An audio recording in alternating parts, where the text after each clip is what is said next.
1 साल बीत चुका था। ढोलकपुर वापस शांत था। गांव के लोग फिर से खुशी से जीने लगे थे। हर पूर्णिमा को लोग एक दिया जलाकर ठुन ठुन ठुन साहुर को याद करते थे। पर एक रात कुछ ऐसा हुआ जो फिर से सब कुछ बदल के रख दिया। लाशें फिर से मिलने लगी। हर 2 दिन बाद किसी न किसी के घर के सामने एक कटी हुई लाश पड़ी होती। गांव फिर से कांप उठा। एक दिन सब लोग महाराज के पास पहुंचते हैं और रो रो कर गांव की घटनाओं के बारे में बताते हैं। रात को महाराज 2 सेनापतियों से कहते हैं, जाओ और खोजो इस कांड के पीछे कौन है। लेकिन सुबह सिर्फ उनकी लाशें लौट कर आईं। एक का सिर था ही नहीं, दूसरे के पैर कट चुके थे।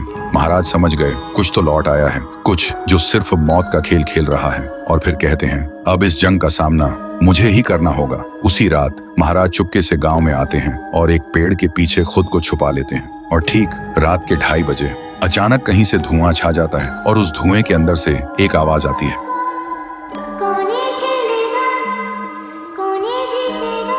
और फिर धुएं के बीच से निकलती है एक गुड़िया, गोल आंखें, एक बेजान सी मुस्कान, लेकिन चेहरा मौत का पैगाम।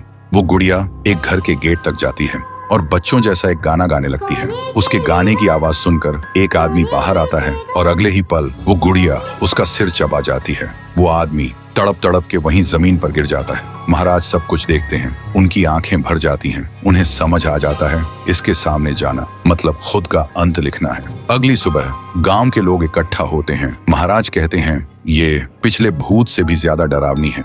इसे सिर्फ वही हरा सकता है जो मौत को पहले ही हरा चुका है। और फिर एक पूर्णिमा की रात सब लोग दिया जलाकर पुकारते हैं, आप वापस आइए, आपके बिना ये गांव जिंदा तो है पर जीने जैसा नहीं। तभी एक आवाज गूंजती है, ठुंग ठुंग ठुंग ठुंग ठुंग ठुंग ठुंग ठुंग ठुंग साहुर। और उसी देह की आग से एक जलता हुआ पेड़ बनने लगता है और उसी पेड़ में से ठुन ठुन ठुन साहुर निकलता है। तभी फिर से वही धुआं छा जाता है और उसके साथ ही एक आवाज।